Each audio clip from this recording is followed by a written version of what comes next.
Something a little different, something maybe to warm your heart, to encourage you to soldier on.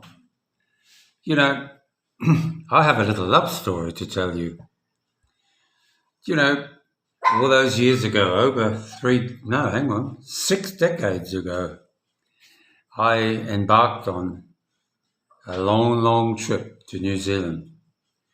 Why? Yeah, I followed a young lady at the time because my heart was with her. Young love, teenage love. And I went all the way from England, all the way to New Zealand. And in doing so, I thought my long lost girlfriend of maybe a year and a half, we'd been sort of boy and girlfriend as you do at that age, would last forever and we'd get happily married and we'd live in New Zealand. It wasn't to happen.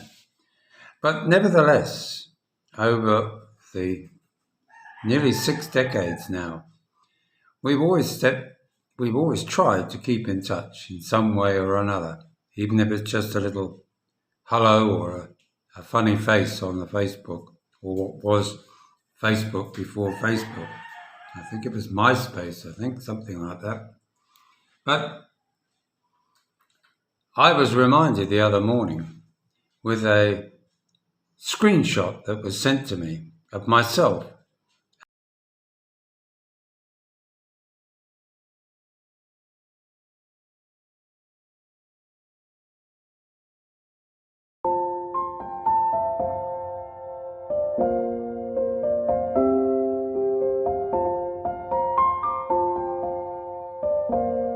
And the young lady together in black and white. And I've seen the photo before because she sent it to me many years ago. I always thought it was done in England, but it was actually taken in New Zealand, apparently. And it's just a memory. It's a piece of memorabilia for me. It's a reminder, and it goes in my collection of family photos. And amongst that, she then sent me another one, same photo, but it was moving.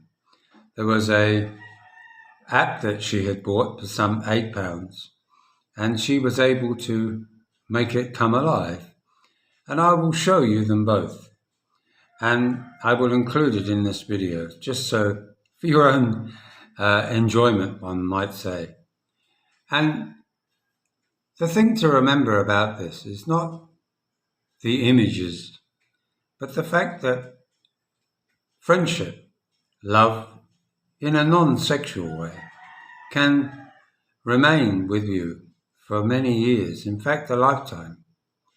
And her name is Christine, and she will always be special because she knew my family.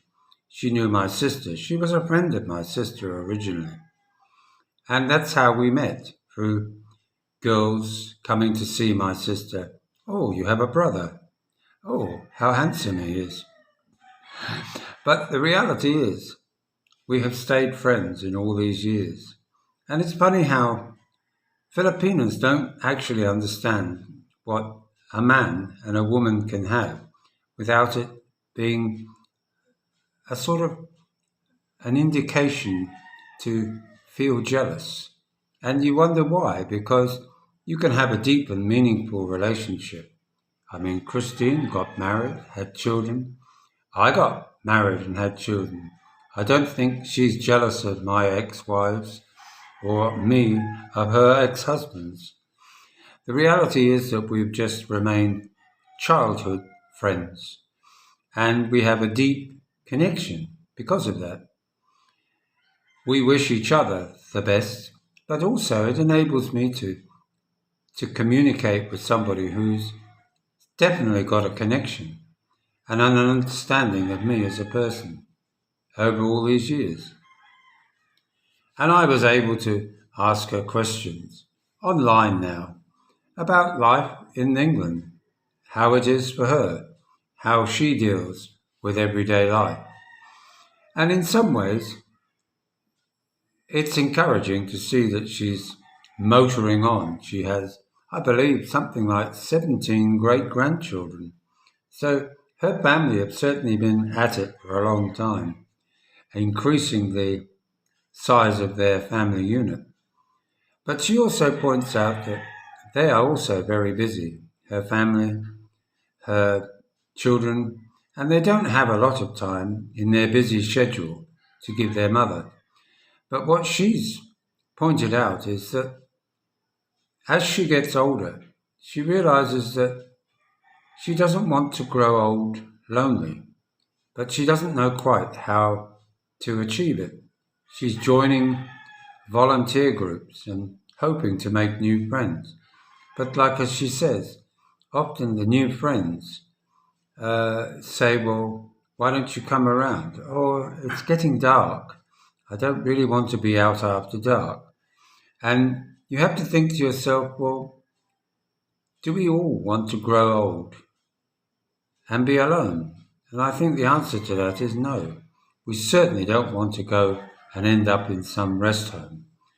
But she does her best to fill her life up with interesting things. She goes and volunteers in the National Trust. As she says, it gives her a chance to walk around some beautiful homes owned by very famous people and to absorb all the history and intrigue that entails in these buildings.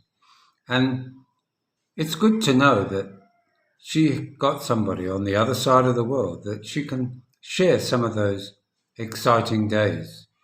And I will be able to, I hope, bring a smile and a friendly chat now and again to lighten up her day. I mean, I said to her, I only eat maybe one meal a day as a general rule, maybe a few snacks here and there. But for her, she was saying she has up to 5, and she went to great detail to tell me what her daily routine is, which is interesting, but it also gives me an insight as to what life is like being single, alone, but self-sufficient in the UK in real time today. So it's really interesting to see how other people live back home, where especially when they're friends of yours, dear friends. And that's what she is. She's a dear friend from my past. And we always will keep in touch until the day we maybe both meet up there, along with all my ex-wives. So if you like this video, don't forget to give us a thumbs up and have a little chuckle. Enjoy and enjoy. Bye now.